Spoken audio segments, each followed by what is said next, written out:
Oh la qu'est-ce donc on se retrouve pour une nouvelle vidéo où je vais vous parler de l'Atlético qui a été sacré champion d'Espagne hier soir. Donc je vais un peu revenir sur leur saison et dire un petit peu ce que j'ai à dire là-dessus. Donc voilà sur ça. Donc on va commencer tout de suite par parler de cette saison de l'Atlético. L'Atlético qui a été leader de la 9e journée à la 38e journée, qui à un moment a eu un matelas d'avance et qui aurait pu garder ce match-là d'avance et finir par être champion bien avant la dernière journée.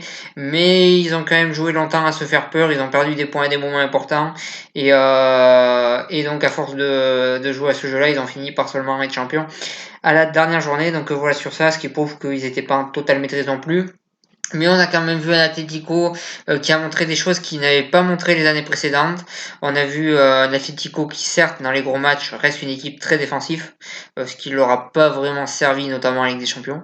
Mais quand même, on a vu un Atlético qui, dans les autres matchs, a montré un football plus offensif qu'il ne l'a montré dans les années précédentes, qui certes a une défense toujours très très solide, mais qui offensivement a montré qu'ils étaient capables de montrer de belles choses et à faire des choses intéressante offensivement et j'ai trouvé qu'offensivement cet Atlético-là a eu de meilleurs projets que les années précédentes, notamment contre les équipes un peu plus faibles sur le papier. On a vu qu'il y a eu une vraie intention de la part de leur entraîneur de Diego Simeone de produire du jeu et de changer un petit peu son football et de montrer de bonnes choses offensivement. Donc voilà sur ça.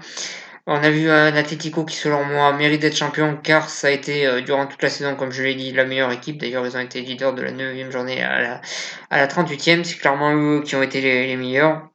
Ils ont su aussi un petit peu se renouveler et tout ça, donc bravo à eux là-dessus.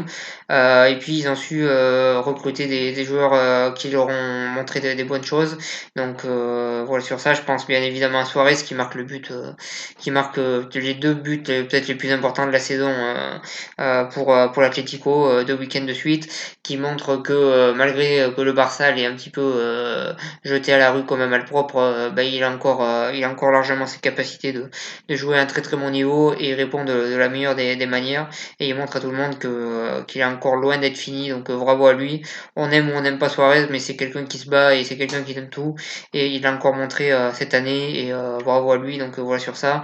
On a vu des joueurs qui ont joué à plein de postes différents sans se plaindre alors qu'ils ont joué à certains postes qui leur correspondaient pas. Je pense à Llorente évidemment, qui a joué à peu près à tous les postes, je crois, cette saison, qui a enchaîné des postes différents et qui à chaque fois s'est battu pour donner le meilleur de lui-même, alors que des fois il était dans des postes que franchement n'étaient pas du tout en sa faveur et qui n'étaient pas évident pour lui en tant que qui n'était pas évident pour lui parce que ça correspondait pas trop à son style de jeu. Donc on a vu une vraie équipe qui s'est vraiment battue pour ce titre-là, qui a tout donné jusqu'au bout, un vrai groupe uni et qui a réussi à être champion devant le Real et le Barça, ce qui est assez rare dans le championnat espagnol.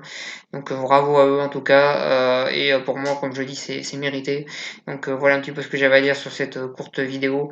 Et donc voilà sur ça, je vous remercie de m'avoir suivi et je vous souhaite une bonne continuation.